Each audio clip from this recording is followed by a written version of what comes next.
Uma marca tem que deixar pegadas. O mundo de ontem já não existe mais. É tempo de recalcular a rota.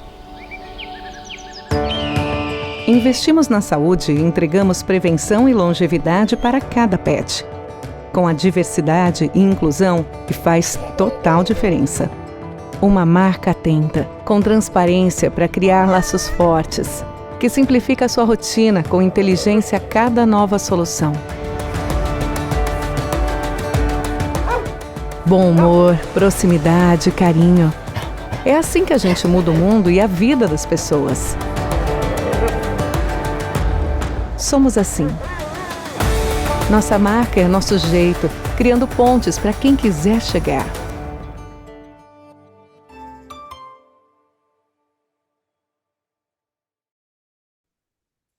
Olá, boa noite a todos. Sejam muito bem-vindos aqui ao nosso evento online.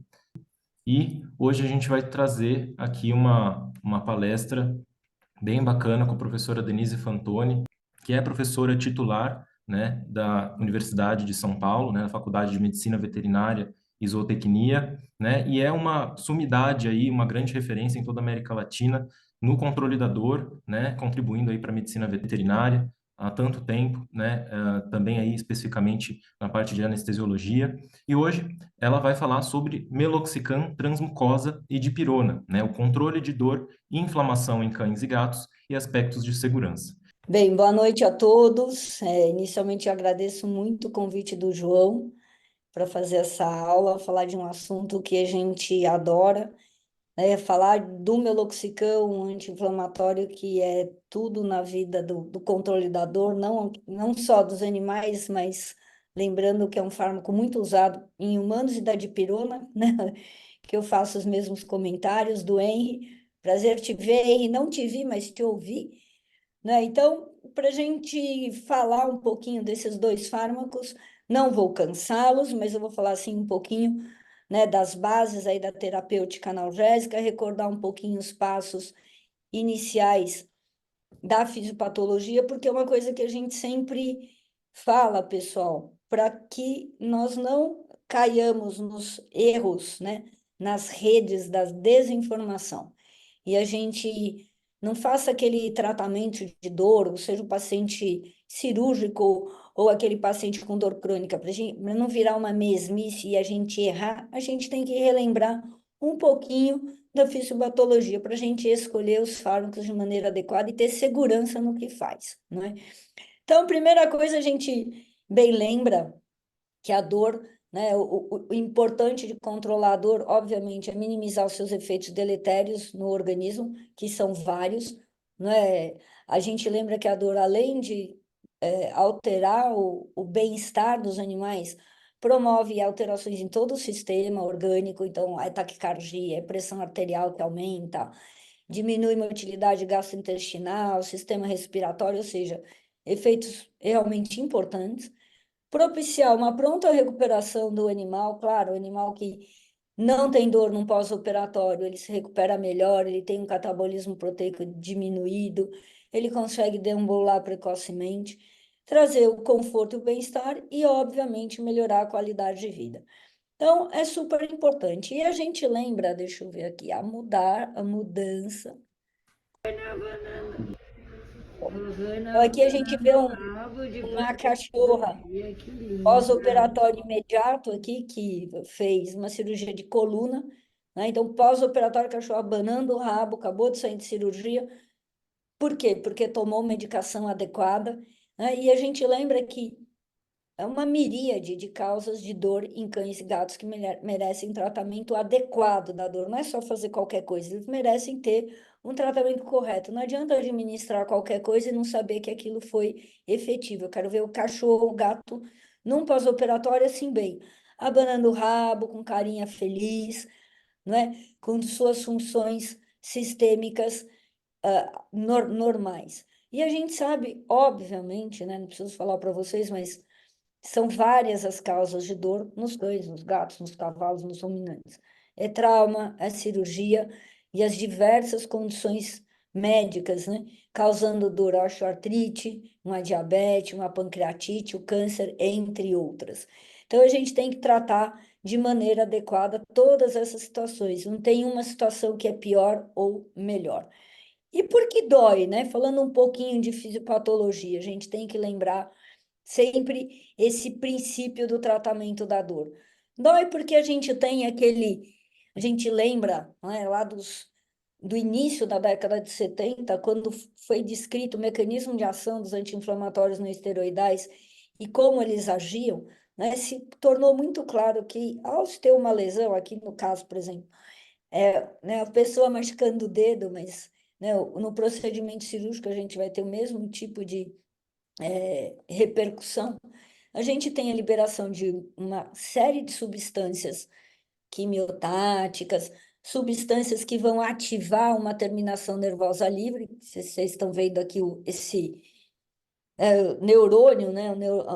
A terminação do neurônio, que é o nociceptor, e a principal substância, né? Tem a bradicinina, tem a histamina, tem os íons hidrogeniônicos, mas a principal substância liberada pela essa lesão celular é a prostaglandina. Por que que ela é tão importante?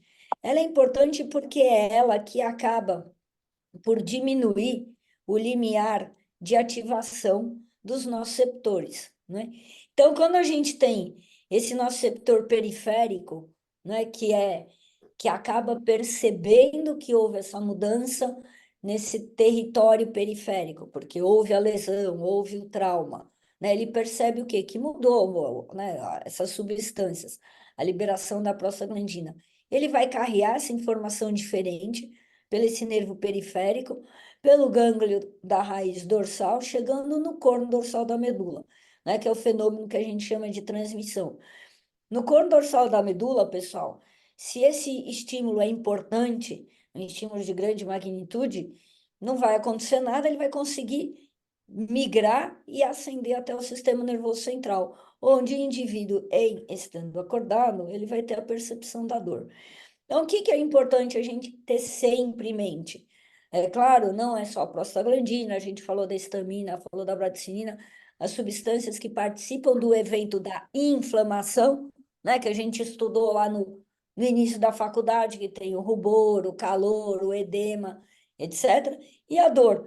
A dor é diretamente causada pela prostaglandina. E fica muito fácil entender porque o anti-inflamatório não esteroidal não é um luxo, não é uma exceção no tratamento da dor. Ele tem que estar sempre presente, porque é ele que vai diminuir a produção da prostaglandina e vai diminuir, então, o grau de ativação desse nosso receptor. Ah, mas eu ouvi falar, fulano falou que não sei o que lá, não falou nada, ninguém pode falar nada, é um fato, né, que a gente conhece desde 1970. E quem mostrou, né, que a prostaglandina tinha esse efeito na dor foi um professor brasileiro, né, aqui de Ribeirão Preto, o professor Sérgio Ferreira, que publicou um importante artigo na Nature explicando, né, não só o mecanismo de ação do anti-inflamatório, mas que o principal em relação à dor era o bloqueio da prostaglandina. Aí, né, mas, puxa, professora, e na dor crônica, né? Deixa eu voltar, gente, eu tô meio aqui atrapalhada com... Não entendi o timing ainda. Ah, mas você está falando de dor aguda, do trauma, da cirurgia. E na dor crônica, o que que acontece? Na dor crônica, obviamente, a gente vai ter essa sinalização acontecendo. Pensem num tumor, né? Num câncer. Como eu posso, num câncer, utilizar anti-inflamatório? Se o câncer do tumor, ele causa inflamação, ele causa destruição tecidual, o tumor vai comendo o indivíduo. É claro que eu tenho participação da prostaglandina, mas obviamente na dor crônica a gente tem outros mecanismos de ação. Não é só a prostaglandina, não é só aquele efeito na periferia, mas a gente tem outros atores, né, outros receptores que se tornam ativos por conta de um estímulo repetitivo, ou, por exemplo, né, daquele tumor que vai aumentando, aumentando, aumentando, não tem cura, aquilo está presente como um todo, então são receptores que são latentes na dor aguda ou numa dor leve, que no fenômeno da dor crônica ou quando há lesão direta de um nervo, invasão de um nervo, compressão de um nervo, né, que a gente ativa esses receptores especiais e aí a gente tem o quadro de dor neuropática. Lembrando, pessoal, que eu vou mostrar no fim uma coisa super legal para a gente não esquecer disso, como eu comentei, na dor crônica, a gente também pode ter presente o fenômeno da inflamação. A gente tem outros sinalizadores na dor crônica? Sim, a gente tem, mas a gente também tem, dependendo do tipo de dor, a presença da inflamação, né? Como, por exemplo, nos quadros de câncer. Então, nessas situações especiais, quando a gente não consegue uma boa resposta com os fármacos convencionais, né, o anti-inflamatório, uma dipirona, um opioide, dependendo da escala da dor, aí sim a gente lança a mão de fármacos especiais, por exemplo, os anticonvulsivantes, ou os antidepressivos tricíclicos, ou mesmo os inibidores, os antagonistas dos receptores NMDA, como, por exemplo, a ketamina e a amantadina, não é? Agora, lembrando, não, a gente não pode esquecer que a prostaglandina, então, não somente participa desse fenômeno da sensibilização periférica, que a gente mostrou lá no nosso receptor. Se vocês estão vendo bem aqui, a gente tem esse desenho justamente de uma articulação mostrando a importância, por exemplo, num quadro de osteoartrite, que a gente considera como, né, um quadro crônico degenerativo.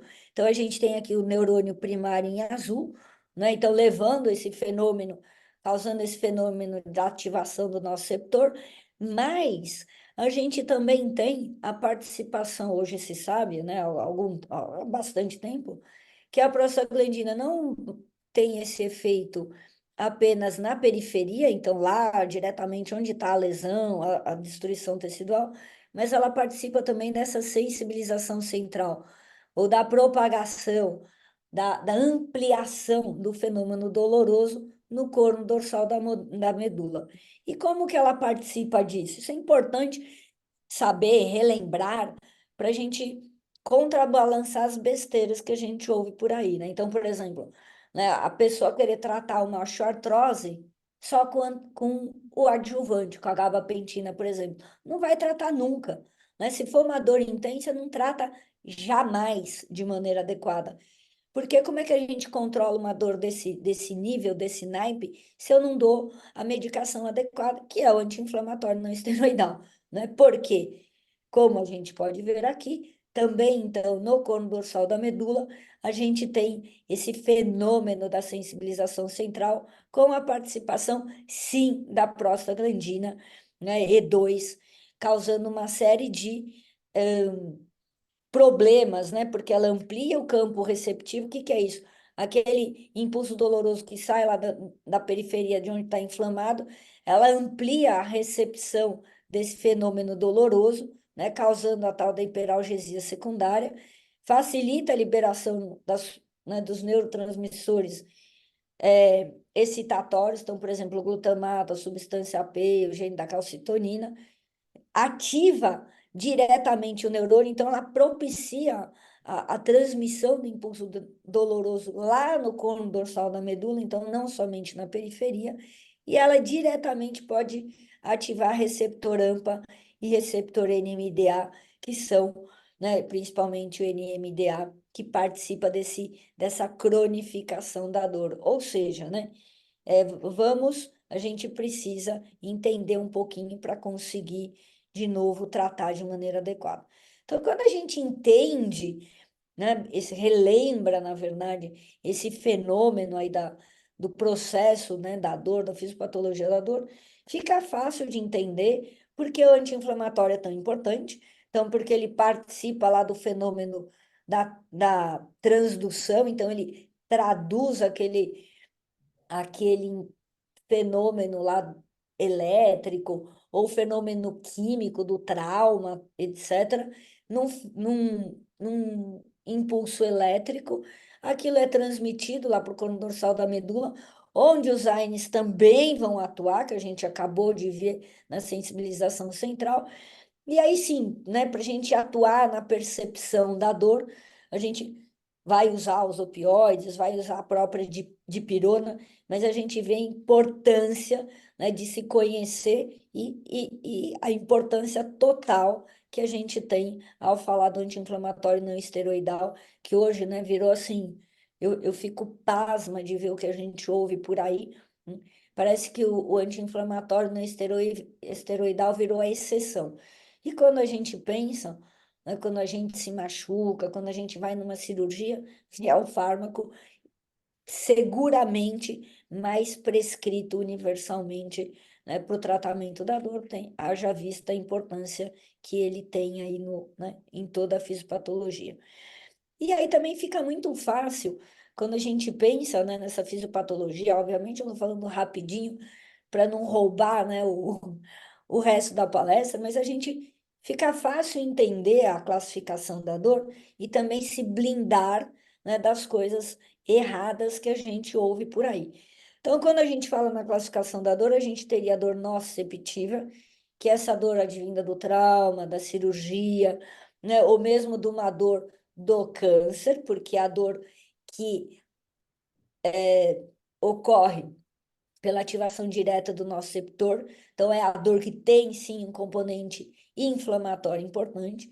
Aí a gente tem a dor neuropática, que é aquela que acontece por lesão direta, né, o do tumor, ou uma amputação, né, um procedimento que causou a lesão do nervo direto. Então a gente tem a dor neuropática, que é crônica ou aguda, né, outra besteira que a gente ouve, a dor neuropática pode ser dor aguda, né? A dor mista, que na verdade o que é a dor mista?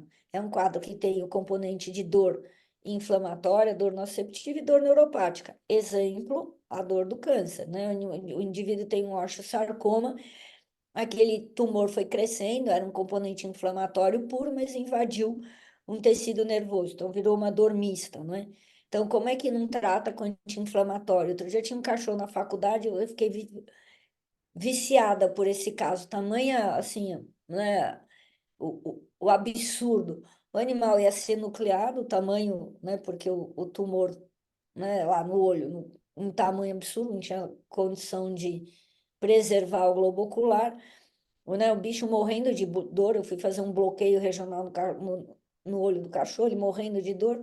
Eu falei, nossa, gente, o que que ele está recebendo aqui para, né, para analgesia? Tá péssima. Aí os meninos, professor, tá tomando gabapentina.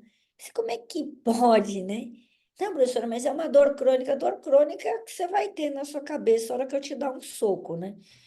Porque o João sabe, viu, pessoal, que eu tô meio, ando brava. Porque, assim, acho que tudo que a gente aprendeu e ensinou, desaprendeu-se, né?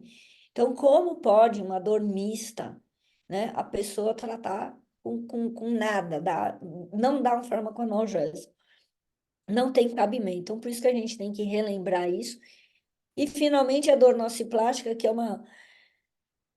um tipo de dor que, assim, a Sociedade Mundial para o Estudo da Dor, em 2017, cunhou esse nome para englobar tipos complicados de dor que começam, né, a gente vê tem a descrição no homem, por exemplo, fibromialgia, que por definição seria uma dor que tem ativação do nosso receptor, mas não tem a lesão. Então, é uma dor esquisita, mas que tem essa, né? No humano já tem bastante citação, e na veterinária a gente está, assim, né, entendendo alguns casos que poderiam ser essa dor nociplástica.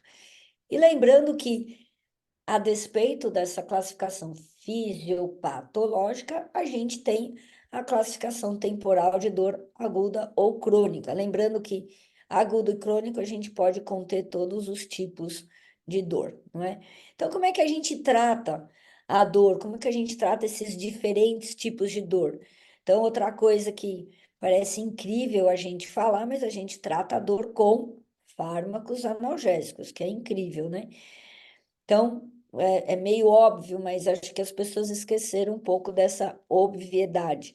Então, a base são os anti-inflamatórios não esteroidais. A gente vai ver que pela Mundial da Saúde, eles obrigatoriamente devem estar em todos os degraus né, de dor. Obviamente, eu só não vou dar se o animal tiver uma contraindicação importante, mas se não tem, tem que estar na dor leve, na dor moderada e na dor intensa. Por quê, professora? Porque eu tenho o fenômeno da transdução com a prostaglandina, aonde o anti-inflamatório vai desencadear um importante efeito. Então, é muito simples, né? Aí a gente teria os analgésicos opioides, né? E os analgésicos não opioides, como, por exemplo, a dipirona e o paracetamol.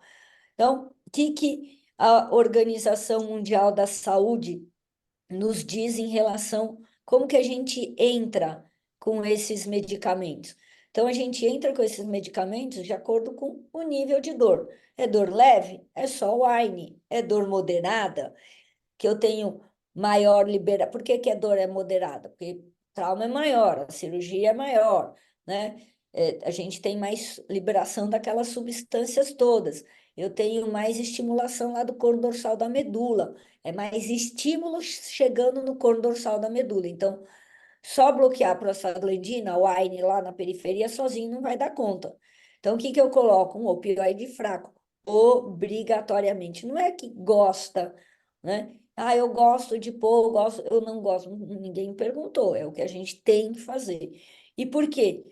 Porque se eu tenho um estímulo doloroso mais intenso, deflagra, né, ações no corpo dorsal da medula. Eu tenho receptores que ficam ativos e eu preciso bloquear com um opioide fraco.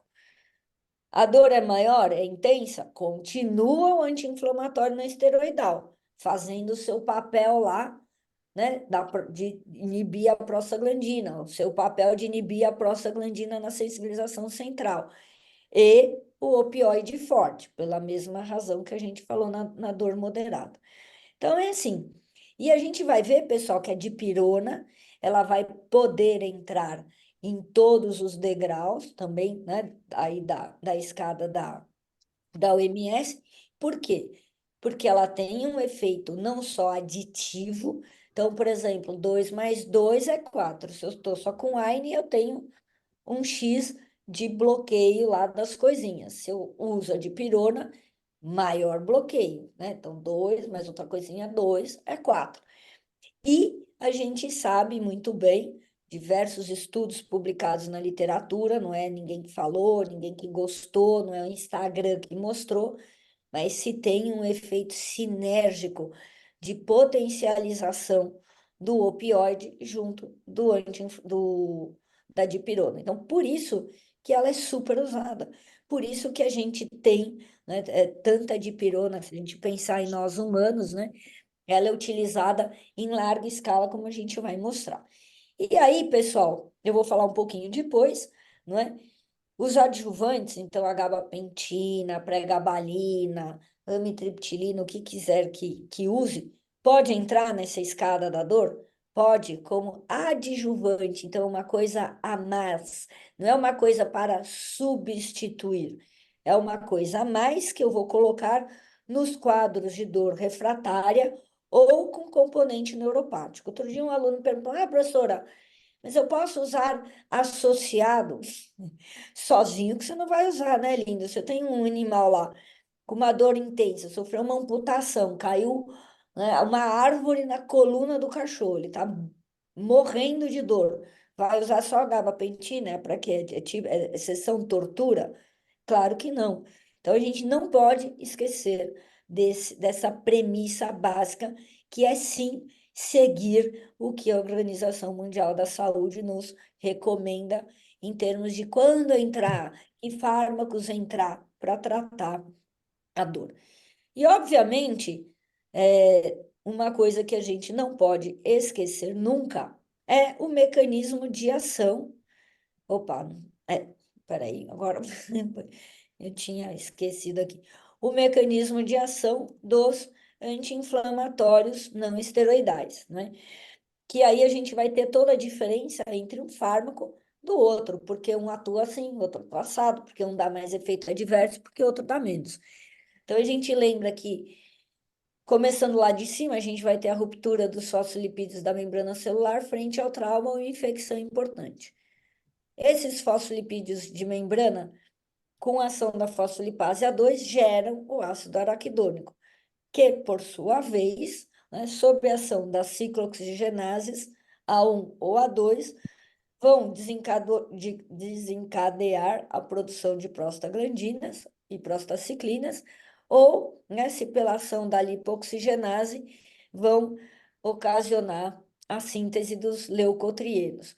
A gente lembra, sempre deve lembrar, né, que os corticoides bloqueiam a fosfolipase A2, né, e os anti-inflamatórios não esteroidais bloqueiam a ciclooxigenase. Uma pergunta que eu ouvi esses dias, achei interessantíssima, né? As pessoas, mas professora, não é verdade que o corticoide ele é melhor para o animal que tem insuficiência renal? Eu falei, bom, só se for um corticoide novo, né? Porque como pode ser o corticoide melhor, né, para o animal com insuficiência renal se ele bloqueia tudo, né? Ele bloqueia COX-1, COX-2, porque ele bloqueia a fosfolipase A2, né? Então, gente, não dá para entender. Por isso que é legal a gente estar sempre relembrando as coisas, reciclando, para a gente se blindar contra o grande número de informação absurda que a gente ouve, né? A pessoa pode ser, não sei. E aí sim, o que é importante ainda a gente lembrar em relação ao anti-inflamatório não esteroidal? Então a gente lembra que tanto o COX-1 quanto o COX-2 ou a COX-3, elas são fisiológicas. A grande diferença entre a COX-1 e a COX-2 é que a COX-2, quando a gente tem o estímulo inflamatório, o estímulo séptico, tudo que vai causar o aumento, né, da ativação da produção, né, da quebra lá da ruptura da membrana celular, dos fosfolipídios de membrana celular, a COX-2 aumenta muito. Tem casos descritos que ela aumenta em até 20 vezes. Então, de maneira ideal, pensa, se a COX-2, né, ela vai acabar sintetizando prostaglandina E2, né, e que esse aumento da produção de prostaglandina E2 acontece muito mais porque aumenta em grande porcentagem a síntese mais de COX-2 do que COX-1, é de se esperar, então, que se eu bloquear de maneira preferencial a COX-2 e preservar, né, mais a liberação de COX-1, eu provavelmente vou estar fazendo uma coisa melhor em termos de minimizar efeitos adversos. Por quê? A COX-1, ela produz lá o tromboxano A2, né, que acarreta agregação plaquetária, as prostaciclinas, que, né, preservam o endotélio do estômago, de todo o trato gastrointestinal e, que bacana, promovem vasodilatação renal, garantindo o fluxo sanguíneo renal, não é? E a PG2, obviamente, né, que vão estar associadas à dor e inflamação, mas a PG2, assim como as outras substâncias fisiológicas também são produzidas, né, no caso aí da COX-2, só que em maior proporção. Por isso que é muito mais interessante do ponto de vista de preservar a fisiologia e a gente ter menos efeito adverso, a gente bloquear de maneira preferencial a COX-2. E aí fica fácil também a gente entender quais são as contraindicações do uso do anti-inflamatório. Então, se eu sei que eu posso ter um bloqueio, por menor que seja, porque eu estou usando o meloxicam, que eu sei que ele é mais COX-2, né? Mas, de repente, numa situação que eu estou lá, um animal usando um monte de diurético, ele é cardiopata, ele está hipovolêmico, ele está desidratado, né? Eu posso diminuir a dose, esperar para usar um pouco fármaco, porque pode ter problema por conta, né, da diminuição da produção de prostaciclinas. Não se usa dois AINES concomitantes, nem com corticoide. Outro dia eu vi um post, né, de um super Instagramer lá, que o cara usava dexametasona e meloxicam junto. Tiro na pessoa, né? Tiro no cachorro que ele fez isso, porque não se usa. Imagina, você bloqueia lá a fosfolipase A2 lá em cima e, e aí você dá o bloqueio de COX-2. Sei lá qual que foi a intenção. Intenção zero, né? Intenção imbecil. Na gestação, mas a gente vai ver coisas interessantes, né? De gestação hoje que estão aparecendo no mercado, no mundo científico, numa coagulopatia grave, né? Animais que já têm alterações de trato gastrointestinal e disfunção aguda, renal e hepática. Então, essas seriam inicialmente as contraindicações. E aí, no trauma, né? Se a gente tem um trauma craniano importante, com sangramento ativo, com hemorragia, animal em choque, porque fica hipotenso, né? Ou, a gente já comentou, que diz com distúrbio gastrointestinal, aí realmente a gente vai ter que esperar o animal entrar numa condição melhor para a gente conseguir usar o anti-inflamatório de uma maneira adequada. Então, só para a gente relembrar, então, por exemplo, quando eu uso um fármaco que não preserva a COX-1, então que vai realmente alterar a função plaquetária, eu tenho sangramento. Exemplo mais claro disso é as pessoas que tomam ácido acetil salicílico para afinar o sangue. Então, por que o ácido acetil salicílico afina o sangue? A gente pode ver nesse desenho, né, a aspirina ou o próprio ibuprofeno, eles se ligam, né? Cada um tem um mecanismo de ação, mas eles se ligam numa parte importante lá da plaqueta e a plaqueta perde a sua função. Isso acontece com o COX-2? Não, porque, né, os fármacos que bloqueiam a COX-2 não vão ter esse efeito direto de diminuir, de alterar a função plaquetária. Então, começando a falar um pouquinho do meloxicam, por que que é um fármaco tão especial, né? É um fármaco porque tem características de segurança muito interessantes que permitem seu uso mais prolongado, como a gente vai ver em diferentes trabalhos. Lembrando que ele é aprovado pelo FDA para gatos, não é? Então, a gente tem dois anti-inflamatórios aprovados pelo FDA americano para o gato, um deles é o meloxicam. Ele atua muito pouco, né, sobre a prostaglandina renal, então por isso que a gente tem trabalho de meloxicam em gato com insuficiência renal crônica, né? Não inibe síntese de proteoglicanos, ou seja, eu posso usar com segurança no animal que sofreu um trauma ou que tem alteração articular, efetivo para o controle da dor. Então, a gente tem trabalho de 30 anos, né, quase, do meloxicam, né, e não interfere na atividade plaquetária, né, que é realmente um efeito bem interessante. E hoje, né, falando aqui, né, pela Biovet, a gente lembra que existe hoje uma nova formulação do meloxicam no Brasil, porque nos Estados Unidos já tem mais de 15 anos, que é uma formulação transmucosal. E qual que é o elan, né, dessa nova formulação? É a facilidade de administração. Então, aquele animal que fica lá irritado de tomar um comprimido toda vez, a gente tem, né, essa forma transmucosal em spray de aplicar, que é muito mais fácil numa série de situações. E outro grande elan dessa formulação é que a gente tem uma latência muito mais rápida. Então, aquele animal que está lá com uma dor super aguda e a gente precisa tratar rapidamente, né? A gente sabe que vai ter o alívio da dor muito rápido. Outra coisa, pessoal, assim, que eu fico no dia a dia pasma, né?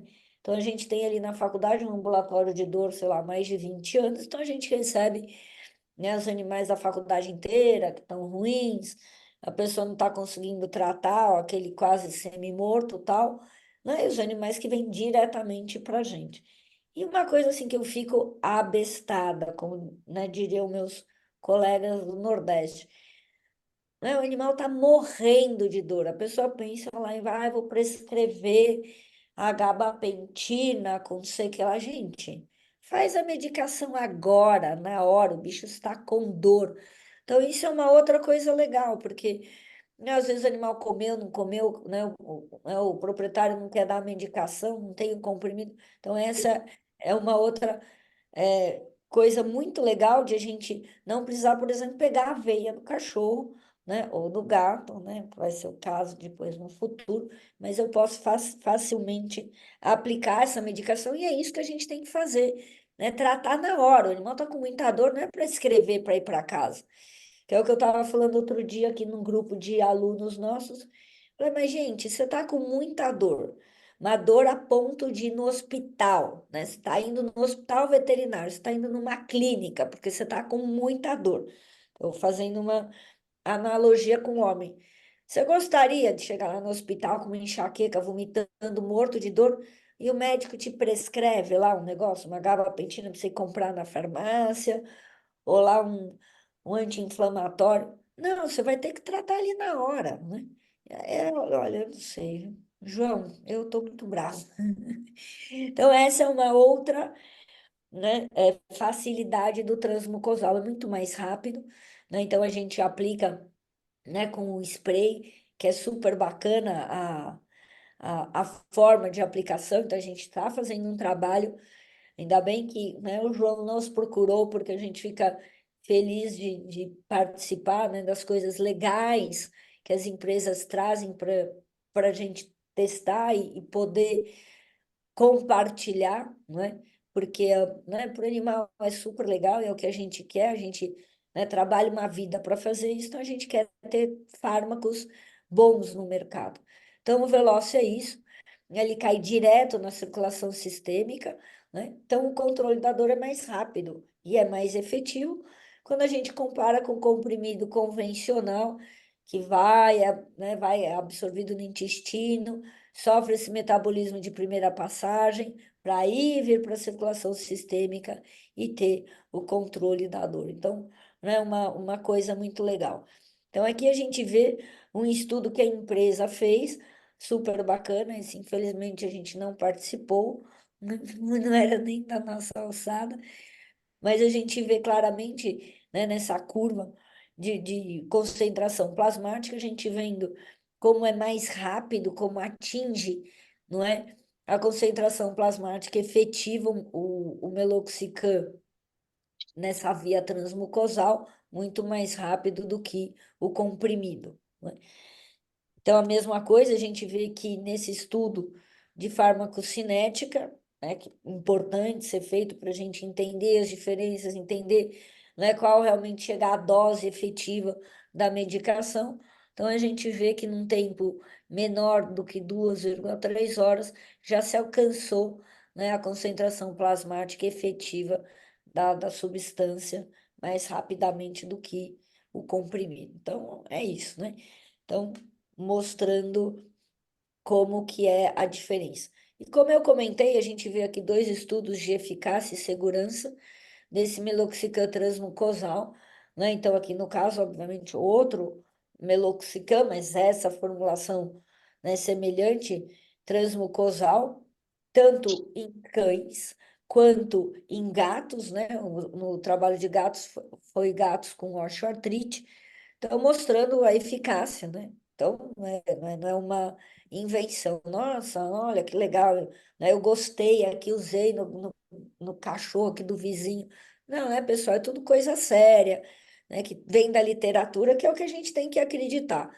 Então, obviamente, eu já sou considerada idosa de outra geração, mas a gente se informa, né? A gente lê os papers para trazer para vocês as informações, né? Ou a gente publica, a gente que fez o trabalho, ó, estou mostrando o trabalho que eu que fiz, né? Porque assim, a gente tem que usar nos nossos pacientes, nos nossos animais, o que tá, a literatura mostrou que é bom, que funciona, não o que o infeliz ali do lado mostrou. E aqui no caso é o que a gente tem. Então vejam que interessante esse estudo aí da osteoartrite, né?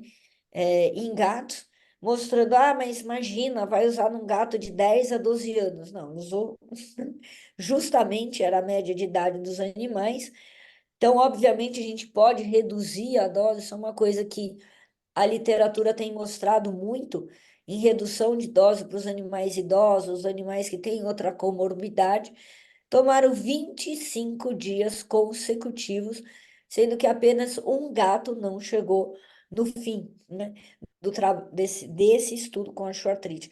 Mas a gente vai ver, isso é um trabalho, né? Essa média de idade. A gente tem mais 3 estudos do uso do meloxicam em gatos com doença renal, tomando por 6 meses. Aí é uma dose um pouco menor. Então, né, simplesmente o que a gente tem que entender. Como eu comentei, o meloxicam, pela essa característica dele de ser mais COX-2 do que COX-1, e como mostra a literatura, não interfere com a atividade plaquetária, ao contrário, por exemplo, da indometacina, que é um anti-inflamatório super COX-1. Então, a gente vê nesse gráfico aqui da esquerda, em relação ao tempo de sangramento, a indometacina super aumenta, né, o tempo de sangramento, o meloxicam, mesmo nas doses mais altas, não faz nada de significativo, ao passo que, em termos de agregação plaquetária, a indometacina, em sendo um COX-1, né, um bloqueador de COX-1, acaba com a agregação plaquetária, a semelhança lá da aspirina, e o meloxicam preserva. Essa história, pessoal, de atividade plaquetária, tal, é super discutida na literatura, tem muito trabalho no meloxicam, porque a gente deve lembrar que o meloxicam é uma molécula ultra utilizada na medicina, né? Então, é importante para eles que vão associar, né, o indivíduo toma aspirina para afinar o sangue, será que ele pode tomar o meloxicam? Né, o indivíduo que é, toma anticoagulante, né, ele tem osteoartrite, então tem muita história dessa na medicina, mostrando a segurança do fármaco. Finalmente, a gente vê aqui, né, um estudo antigo também, mas eu gosto para a gente ter ideia, né, do quanto se trabalha, quanto se conhece, quanto se usa o meloxicam. Então, eles sendo comparado com cetoprofeno e butorfanol, né, em animais de cirurgia abdominal. Ai, nossa, cirurgia de abdômen, claro, abdômen inflama, abdômen dói, igual o resto, né? Quem disse que não pode usar, não é? E sendo extremamente eficaz, a gente vê aqui, em termos de animais que não precisaram de resgate analgésico, né, quase 100% dos animais tratados com meloxicam foram super bem, obrigada, né, nesse pós-operatório aí de cirurgia abdominal, né? Então, né, dados da literatura, não dados da nossa cabeça. E qual que é o mito hoje, né, atual, que as pessoas falam? Nossa, né, não podemos usar o AINE no idoso, a gente já mostrou que não tem nada a ver. Ai, no paciente renal, também não podemos usar, então não pode usar em nada, né? Imagina, não tem nada a ver. E aí a gente tem uma série de 3 estudos, né, super bacana, realizados em gatos, né? Então, esse é o primeiro aqui, os gatos renais, então, era um grupo de gato idoso e renal, então, com insuficiência renal diagnosticada, tratados, e um grupo de gatos que não eram renais, mas eram idosos e tinham osteoartrose. E eles compararam para ver assim, nossa, será que o gato que é renal, tomando anti-inflamatório, vai fazer uma insuficiência renal aguda e vai morrer amanhã? O que que eles viram? Veja, pessoal, trabalho publicado. Não sei se tem gente aqui que é pesquisador que publica. Para a gente publicar um trabalho, são anos, né? Desde o momento que você faz o protocolo, consegue o dinheiro, passa numa CEUA, faz o trabalho. Pessoal, é muito trabalhoso fazer trabalho, né? Por isso que ninguém publica, né? É difícil. E aí a gente não acredita nas coisas que estão sendo faladas, né? Eu realmente fico, em sendo uma pesquisadora, eu não sou palestrante, pessoal, sou professora, pesquisadora, eu fico muito triste, né? Então a pessoa lá usou, né? Acompanhou o gato por 467 dias, né? Um trabalho super sério, e não, esse trabalho aí eu não gosto. Não, então faz um melhor e mostra outro resultado, né? Então esse trabalho mostrou que não houve deterioração dos casos, e ao contrário, os animais que tomaram o meloxicam, né? E tinham a insuficiência renal, ficaram bem, obrigado. Um outro trabalho, né, publicado um ano depois, aí no Journal of Feline, é o mesmo, né, jornal de medicina felina, também fez um estudo retrospectivo de gatos, né, a mesma coisa com doença renal crônica, idosos, e comparou-se, aqui no caso, é aquela curva Kaplan-Meier de sobrevida. Então, a gente vê que tem uma sobreposição praticamente das duas curvas de sobrevida, ou seja, o gato normal, comparado com o gato com insuficiência renal, que tomou o meloxicam, não teve diferença de sobrevida, né? Ou seja, não dá para usar? É claro que dá para usar. Qual é a diferença nesses trabalhos?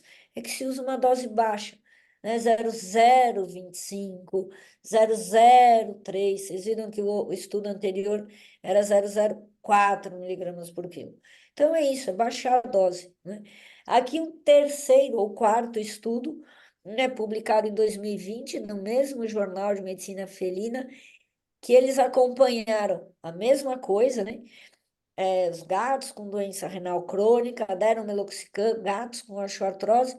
A única coisa que eles viram, então, né, todos os parâmetros hematológicos de função renal, de bioquímica sérica, a única coisa que aumentou depois de 6 meses foi a relação ureia, proteína, creatinina urinária. Mas depois, pessoal, de 6 meses de tratamento. Então, é o que a gente pergunta. É melhor deixar lá o infeliz do gato, né? Com dor, com a sua osteoartrite, ou ele depois lá de um tempão. Isso uso contínuo, hein, pessoal? Era uso diário, né? Ele aumentar, ele deteriorar o mínimo da sua função renal. Então, eu tenho gatos, né? Graças a Deus que eu poderei tratá-los com, né, meloxicam, caso eles evoluam mal, né? Não tenho o que falar. Então, na dor aguda é a mesma coisa. Então, aqui um trabalho também antigo, de 2002, que se comparou o meloxicam com carprofeno. Era uma época que ainda podia usar o carprofeno, né, para coisas curtas no gato. Mostrou, né, efetividade também no controle da dor aguda. Aqui é um trabalho nosso que a gente publicou há uns 2 anos atrás, que a gente usou, comparou o meloxicam com dipirona em 2 doses, então eu já aproveito para falar um pouquinho da dipirona, na dose de 12,5 miligramas por quilo, 2 vezes ao dia, ou 25 miligramas uma vez ao dia, e o meloxicam uma vez ao dia. A gente fez a parte de função de, né, ureia, creatinina, os parâmetros hepáticos e medimos SDMA. Então, a gente viu, né, que não alterou em relação ao parâmetro basal, né? E uma coisa interessante que a gente viu, né, no caso de COX-1 e COX-2, a gente viu uma diminuição, obviamente, esperada, não é?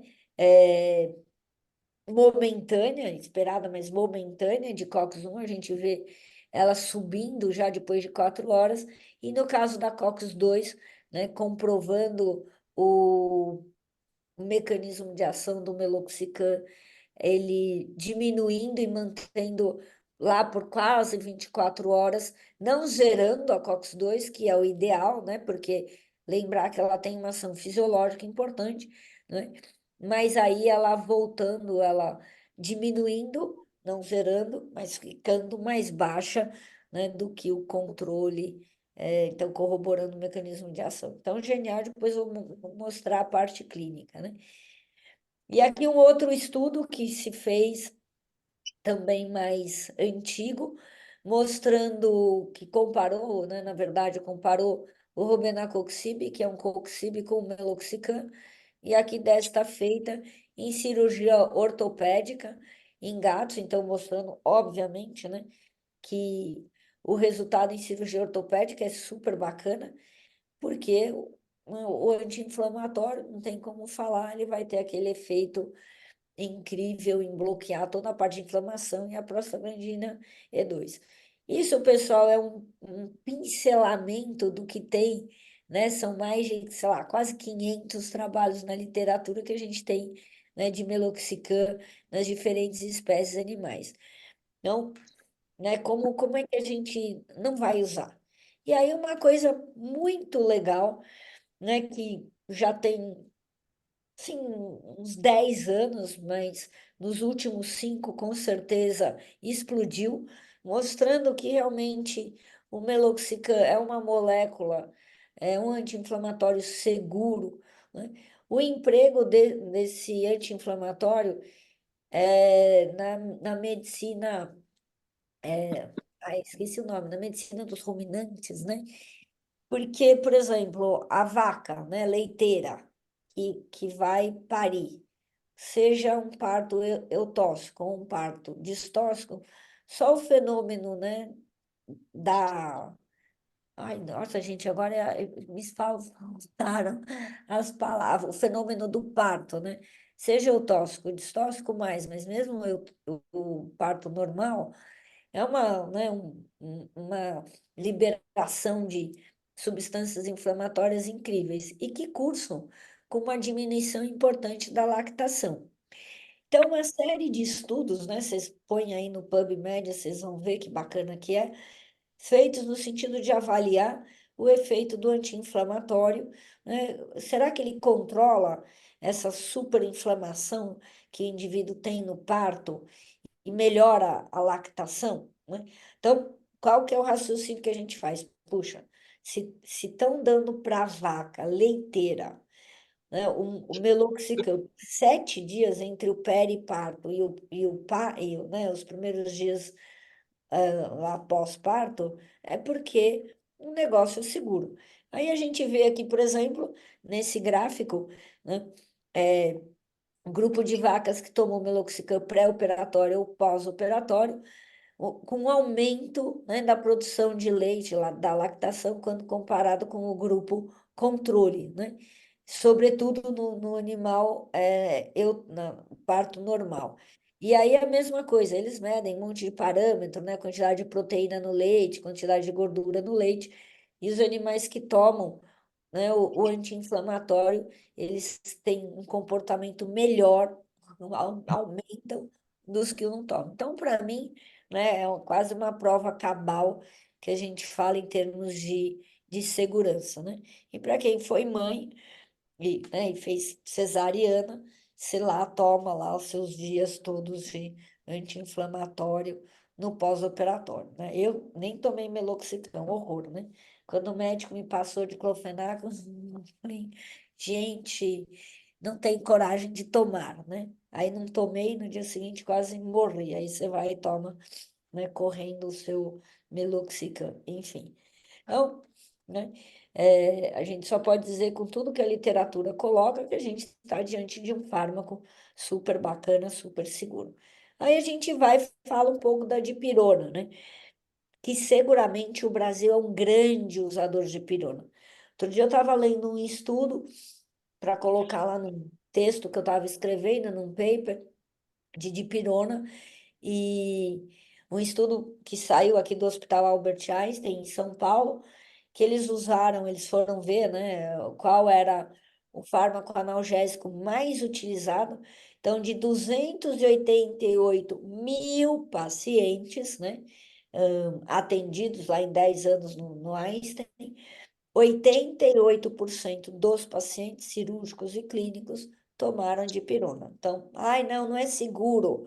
Dá aplasia de medula. Não ia ter um brasileiro vivo, né, pessoal? Bom, falando um pouquinho da dipirona, a gente lembra que ela está no mercado há mais de 100 anos, foi sintetizada na Alemanha em 1922, né? Então, um fármaco que está há 100 anos no mercado não deve ser uma porcaria, não deve sair matando cachorro e gato, né?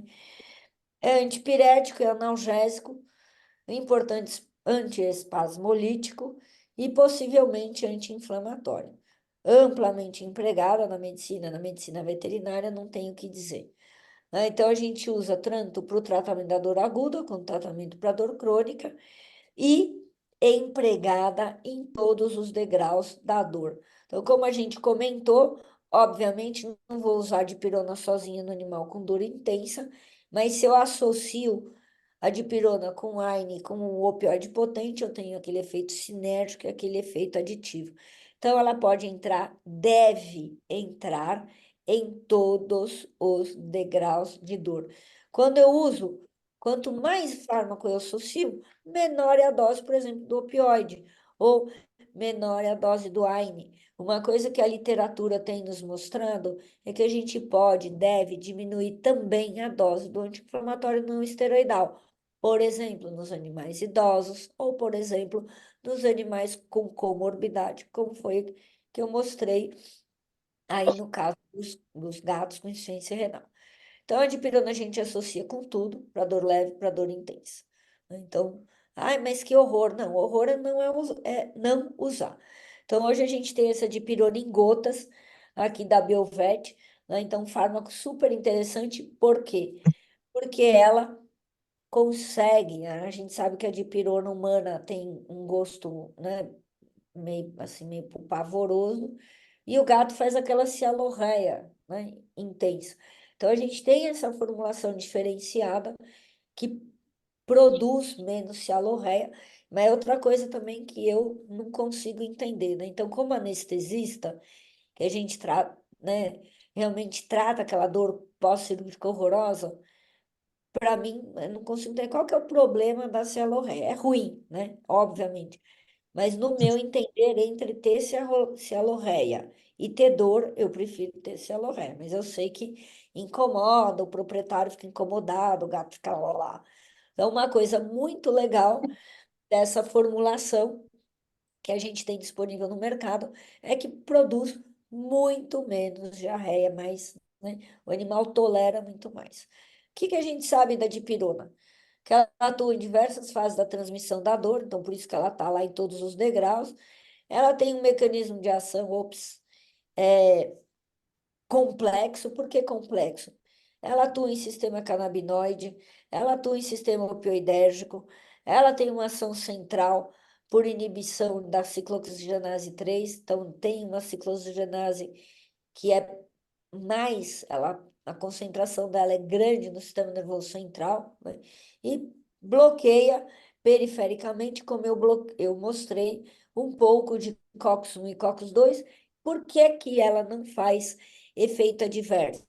Por exemplo, estomacal, como a gente vai ver dados da literatura. Porque olha que interessante, quando a gente mede é, prostaglandina E2 no estômago, porque a gente vê que no caso aí da dipirona, ela não diminui a concentração da prostaglandina no estômago. Olha que bárbaro, por isso que não tem efeitos diversos. Então, aqui a gente está vendo, ela diminui de maneira importante essa COX-3 central, razão pela qual se acredita que seja um dos seus mecanismos de ação. Mundialmente, não sou eu que estou falando, são resultados de meta-análises e revisões sistemáticas, né? Diversos estudos, como a gente está vendo aqui na tela, publicados que mostram que a incidência de efeito adverso da dipirona é bem menor, né? Quando comparado, por exemplo, de clofenaco, buprofeno no homem. Então, a gente toma, né? Eu adoro tomar uma dipirona, então realmente não dá náusea, não dá vômito, não dá dor abdominal. Por que não dá? Expliquei agora. Ela não altera a produção de prostaglandina no trato gastrointestinal, estômago, né, etc. Não tem efeitos renais e não tem efeitos cardíacos, né? Razão pela qual ela é tão utilizada, razão pela qual ela é tão segura. Ai, mas disseram, falaram, eu ouvi dizer, o influencer que formou em janeiro falou que ela causa granulocitose aqui no Instagram. Bom, então ele deveria ter estudado, lido um pouquinho mais, né? Mas o influencer formado lá em janeiro, eu não sei o que ele influencia, né? A não ser a roupa, não estou entendendo. João, que é jovem, depois tem que me explicar, né, João, naquele almoço que você está me devendo, enfim. Mas a gente pega aqui dados da literatura, aqui são dados do FDA europeu, né? Porque a gente sabe que os Estados Unidos não usa dipirona porque prefere fazer transplante hepático, então eles usam bastante paracetamol, aí tem bastante transplante de fígado, né? Porque a gente sabe do risco do paracetamol. E a gente vê que o risco de agranulocitose com a dipirona é menor do que com diclofenaco, né? Então, é 1 para 1 milhão, a estimativa mundial. Por exemplo, Voltaren, né, o Cataflã, que é o diclofenaco, a incidência de 6 para 1 milhão. Mas aí a gente fica sonhando, né? Ai, com a granulocitose da dipirona. Então, é o que eu falo. Você acha que tem? Então, prova, publica, faz um trabalho, tem todo o trabalho que a turma toda tem e mostra, porque na literatura a gente não vê isso. A aplasia de medula é a mesma coisa. Então, a gente tem aqui uma revisão sistemática publicado em 2015, com 39 estudos que abarcaram 4.000 pacientes, né?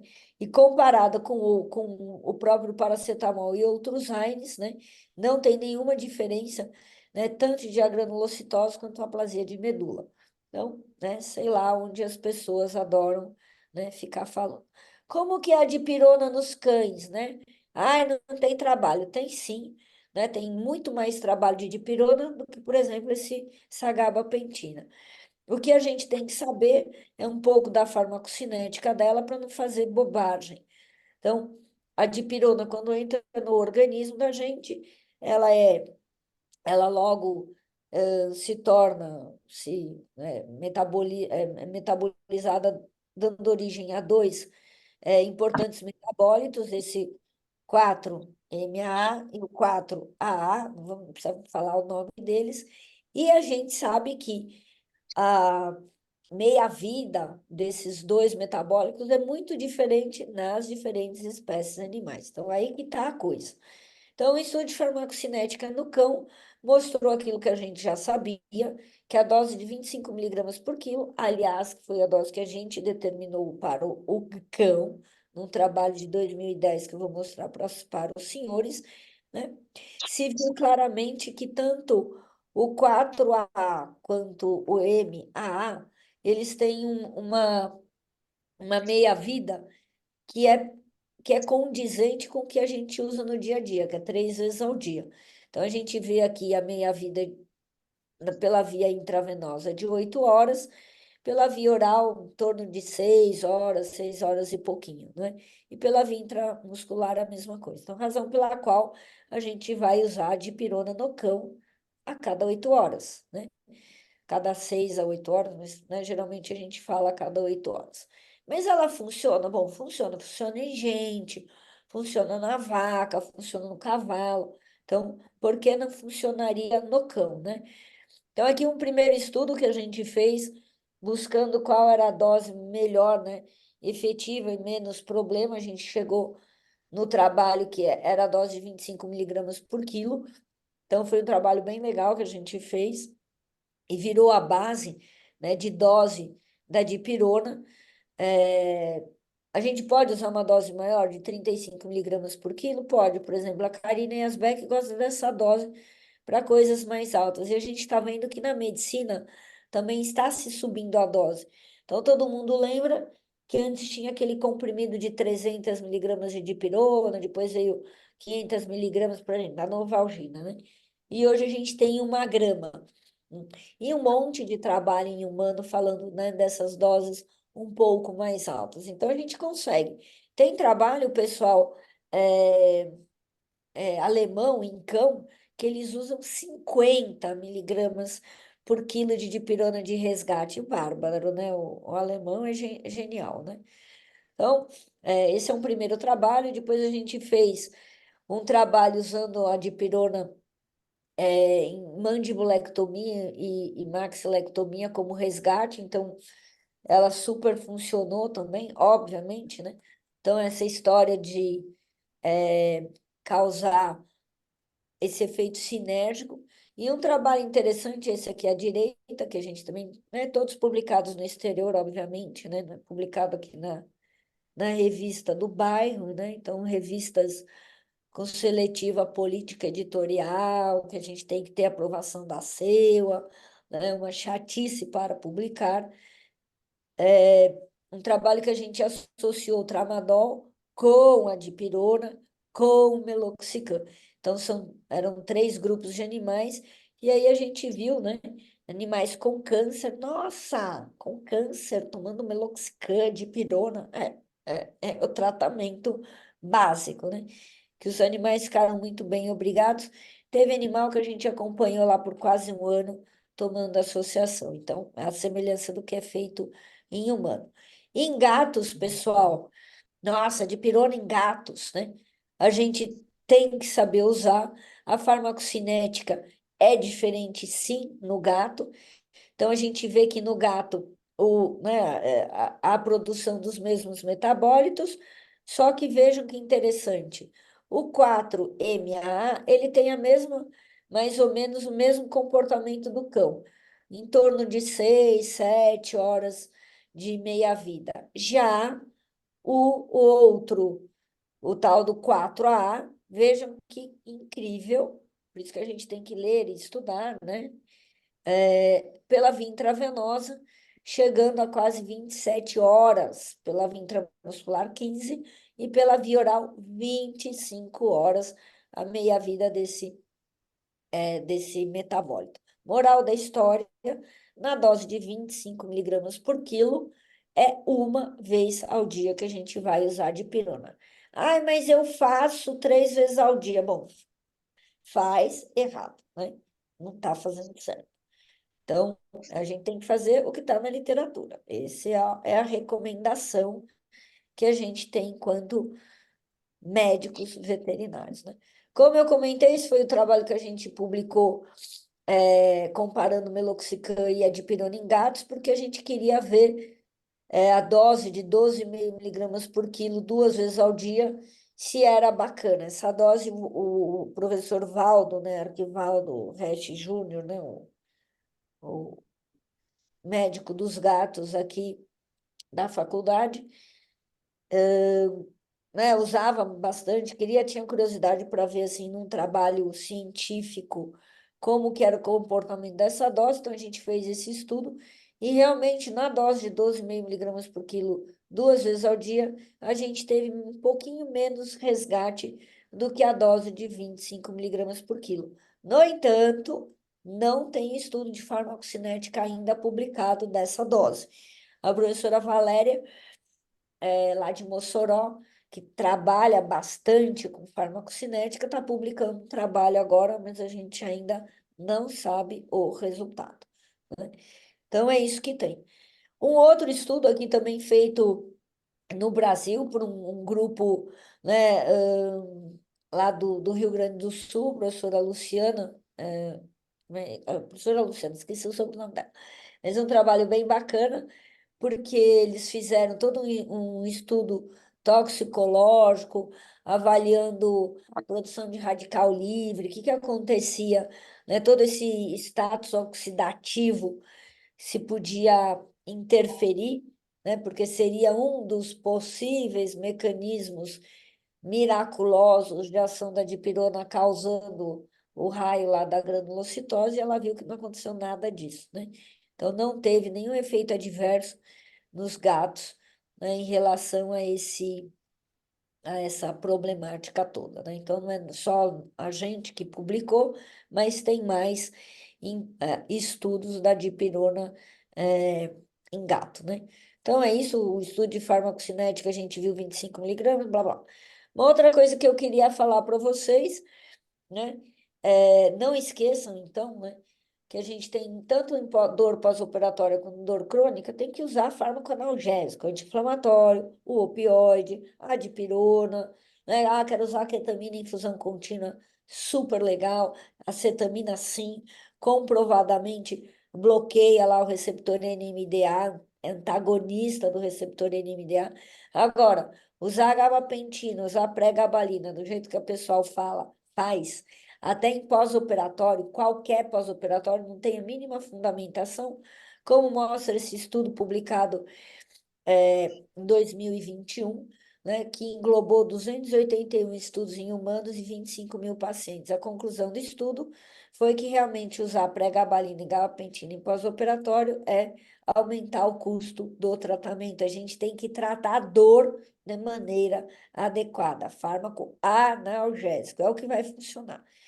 E, finalizando e corroborando tudo que a gente está falando, né, as pessoas sonham com dor neuropática e que dor neuropática, obrigatoriamente, dor crônica. Ai, tem dor crônica, tem dor neuropática, não tem que usar, não adianta usar anti-inflamatório, não adianta usar dipirona, não adianta usar opioide. Espero que os senhores tenham relembrado, né, de maneira adequada a fisiopatologia. Tem que usar sim o opioide, tem que usar sim o anti-inflamatório, como inclusive, não sou eu só apenas que falo, mas, né, os consensos que a gente tem em gato, em cão, no homem, no mundo, em toda a galáxia, em todos os universos, né? Então, é um anti-inflamatório presente. Se os senhores tiverem a curiosidade, ele está presente na dor visceral, na dor neuropática, na dor orofacial, na dor somática, na dor oncológica, ou seja, nas dores em geral. Então, finalizando, né, para a gente ter um controle efetivo da dor, a gente tem que usar analgésico. O emprego de AINES é essencial, não é? Tem que estar presente na dor aguda, na dor crônica, desde que eu não tenha, obviamente, os efeitos adversos, faço uma monitoração desse animal, vou dar por longo tempo, eu tenho sim que acompanhar, não é? Esse animal periodicamente. Diz a literatura, que eu acho que é super bacana, né? O animal virgem de anti-inflamatório, aquele bicho que nunca tomou, eu tenho que fazer uma avaliação mais de perto do que aquele animal que já está acostumado a tomar, porque de fato é verdadeiro. Existe uma individualização do tratamento, uma susceptibilidade individual, como acontece com a gente, né? Tem gente, tem pessoas que tomam lá um diclofenaco, morrem. Outro dia eu vi uma prescrição lá de um médico do SUS, deu lá para a menina, para minha manicure, 15 dias de diclofenaco. Eu falei, nossa, a menina vai morrer aqui, né? Imagina 15 dias de diclofenaco. De repente ela aguenta, né? E a mesma coisa com os animais, né? Então a gente tem que ter essa avaliação, tem que ter o bom senso. É um animal idoso, diminuir a dose, né? Às vezes, animal com artrite, eu não estou conseguindo controlar a dor. Faz um dia sim, um dia não, um dia sim, um dia não. Nossa, eu fico tão feliz, João, de você ter me convidado, de ter me achado, né, para estar, né, a gente fez juntos esse trabalho aí do Meloxicam, do Veloz, estamos continuando um estudo, né, a gente tem cachorro, um pastor alemão lá de 11, quase 12 anos, tomando há 6 meses, né, para dor de osteoartrose. Então, né, e é o que corrobora a literatura inteira, né? A gente consegue fazer sim, né? Obviamente, a gente vai ter que fazer as associações, né? A partir da dor moderada, pelas razões que a gente explicou, e realmente associar meloxicam e dipirona é um must, né? Uma associação segura e eficaz é o que a gente tem que fazer nos nossos pacientes, né? Então, muito obrigada. Maravilha, professora. Muitíssimo obrigado pela excelente palestra. Nem tenho o que falar, né? Você sempre trazendo todos os pontos aí, tirando, né, os mitos da frente para a gente poder utilizar de fato essas medicações de uma maneira adequada, né? Então, antes da gente finalizar, e para as perguntas, eu selecionei duas perguntas aqui, né, que a gente recebeu. A gente vai fazer o nosso sorteio, né, que a gente mencionou que faria aí com um dos participantes recebendo um kit de produtos da Biovet e da Vet Family. Mas antes, eu gostaria de convidá-los aí a conhecer a nossa linha de dor e inflamação, né? Então, a gente tem aí, como a professora bem mencionou, a dipirona gotas para cães e gatos. Ela é um produto que tem ela não é tão amarga quanto a humana, isso diminui aí a cialorreia, né, causando mais conforto para os pets, né, então para cães e gatos. Nós temos o Veloce, que é um anti-inflamatório não esteroidal à base de meloxicam para cães a partir de 10 quilos, né? Então, como foi dito, ele tem uma tecnologia que a gente chama de sistema de absorção transmucosa, ou seja, da mucosa oral, ele vai direto para a corrente sanguínea, portanto, 4 vezes mais rápido do que os comprimidos. Temos o meloxicam, bisulcado e palatável, né, o nosso meloxitabs, em 0,5 mg e 2 miligramas, também para cães e gatos. E, por fim, Dexatabs Vita, que é a nossa dexametasona, associado a vitaminas do complexo B e metionina, que é um aminoácido importante aí na formação da pelagem, tá? Vocês podem fazer o download aqui do nosso catálogo de produtos no QR Code, né? Depois a gente vai enviar para vocês também via WhatsApp, e-mail, também um material técnico sobre dipirona e sobre o Veloce, tá? Enquanto o pessoal aí pode apontar a câmera para o QR Code, eu vou aproveitar então para fazer as duas perguntas para você, tá, professora? Então, vou ler aqui uma delas. Professora, boa noite. Obrigada pela excelente palestra. E a pergunta da nossa colega é: podemos fazer uso contínuo de dipirona? Olha, com certeza a gente. Aquele estudo que eu mostrei para vocês, que a gente fez, publicou lá em 2013, inclusive esse estudo ganhou como o melhor trabalho do ano da área de anestesia e analgesia na época, a gente fez em animais com câncer, né? Então, eles, né, animais que tomam seguidamente por meses, né, a dipirona. Então, a gente consegue usar, sim, ela dessa maneira. Obviamente, dependendo da doença, então, é animal que tem osteoartrose, né? Então, a gente vai dar ênfase ao uso do anti-inflamatório e a gente, às vezes, deixa a dipirona de resgate, né? Então, quando o animal... Porque isso é outra coisa importante, né? Pessoal, às vezes, dependendo da dor crônica, não é o mesmo nível de dor, então a gente tem aquelas oscilações. Ou não, né? O animal lá está com câncer, que tem, né, sei lá, uma doença de coluna importante, a gente vai dar, vai dar direto. Então, a gente consegue usar assim para dor crônica, a gente tem bastante experiência. Maravilha. E a outra pergunta, acho que você já comentou um pouco sobre o tema, né, no slide anterior ali de conclusão, mas o colega pergunta assim: em um animal com dor crônica, como a osteoartrose, né, você acabou de mencionar, inclusive, por quanto tempo podemos utilizar o meloxicam? Existem outras formas de conter essa dor? Como que posso fazer o protocolo? A pessoa pergunta.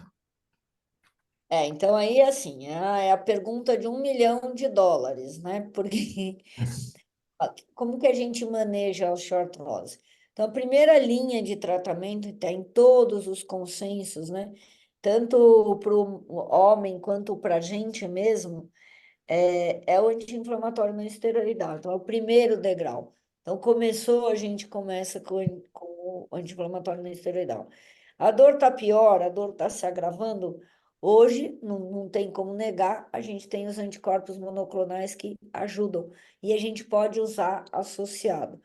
Subir o degrau, a gente vai subindo na mesma história, né? Na mesma, lá da escada da dor. Eu vou associar de pirona. Ah, não ficou bom. Eu tenho os animais que precisam tomar opioide. Então, tem animal, igualzinho acontece com a gente, pessoal. A pessoa não vai para prótese de quadril, vai para prótese de joelho e sobe o degrau e vai para o tramadol, né? Então, a gente vai subindo os degraus. E que a gente vê no dia a dia, né? Os animais oscilam, eles têm oscilação, às vezes do quadro de dor, às vezes está mais frio, tá menos frio, vai para fisioterapia. E uma outra coisa importante que a gente acaba nos quadros que a gente não está controlando bem refratários à terapêutica normal, aí sim a gente pensa em associar a mantadina ou gabapentina ou pregabalina, mas o que a gente vê no dia a dia e que os trabalhos mostram que o efeito é muito, desses fármacos, ele é muito pouco efetivo.